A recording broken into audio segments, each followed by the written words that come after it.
గుంటూరులో స్థానిక సంస్థల ఎన్నికల్లో బీసీలకు 34% రిజర్వేషన్లు కల్పించడంపై టీడీపీ శ్రేణులు హర్షం వ్యక్తం చేశాయి.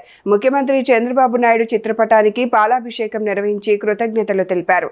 సందర్భంగా టీడీపీ రాష్ట్ర కార్యదర్శి తాళ్ల వెంకటేష్ యాదవ్ మాట్లాడుతూ 1982లో టీడీపీ ఆవిర్భావం తర్వాత ఎన్టీఆర్ బడుగు బలహీన వర్గాలకు రాజకీయాల్లో అవకాశాలు కల్పించారని గుర్తు చేశారు.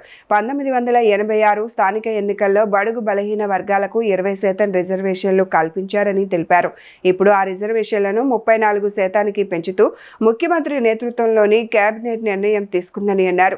రాబోయే స్థానిక సంస్థల ఎన్నికల్లో బీసీలకు 34% రిజర్వేషన్లు కల్పించడంతో బీసీ వర్గాలకు మరిన్ని రాజకీయ అవకాశాలు లభిస్తాయని పేర్కొన్నారు.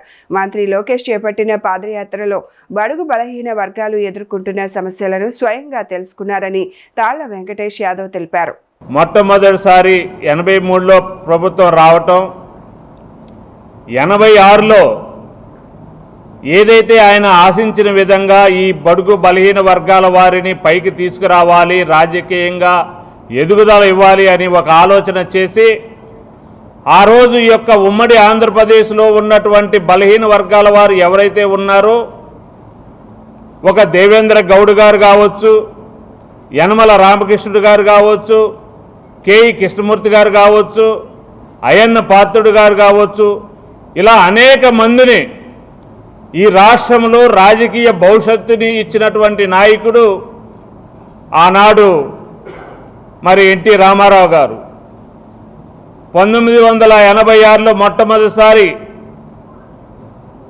ఆయన ప్రభుత్వంలో స్థానిక సంస్థలు వస్తే ఆ రోజు ఈ బలహీన వర్గాల వారికి క్షేత్రస్థాయిలో గుర్తింపు ఇవ్వాలి, వాళ్ళకి రాజకీయంగా అనేక మార్పులు తీసుకురావాలి అని చెప్పేసి ఆ రోజు 20% కోటాను ఇవ్వటం జరిగింది. మరి అదేవిధంగా తదుపరి ఆయన వారసత్వాన్ని పుణికిపుచ్చుకున్నటువంటి ఈనాటి ఆంధ్రప్రదేశ్ ముఖ్యమంత్రి వర్యులు, తెలుగుదేశం పార్టీ జాతీయ అధ్యక్షులు శ్రీ నారా చంద్రబాబు నాయుడు గారు ఆనాడు 1995లో ఈ రాష్ట్రంలో ఉన్నటువంటి బలహీన వర్గాల జనాభా పెరుగుదలను గమనించి 20% నుండి 34% తీసుకొచ్చినటువంటి ఘనత చంద్రబాబు నాయుడు గారిదని చెప్పేసి తెలియజేస్తా ఉన్నాను. మరి అదేవిధంగా ఆ యొక్క 34%ని 2001లో కావచ్చు, 2006లో కావచ్చు, 2013లో కావచ్చు, అదేవిధంగా 34%ని బీసీలకు ఇస్తూ రాజకీయంగా వాళ్ళ ఉనికిని కాపాడినటువంటిది తెలుగుదేశం పార్టీ. అయితే ఈరోజు మనం చూస్తూ ఉన్నాం, ఆ తర్వాత జరిగినటువంటి 2021 స్థానిక సంస్థల ఎలక్షన్లో ఒక్క అవకాశం ఇవ్వండి అని చెప్పేసి వచ్చినటువంటి దుర్మార్గపు జగన్మోహన్ రెడ్డి ముఖ్యమంత్రిగా ఉండి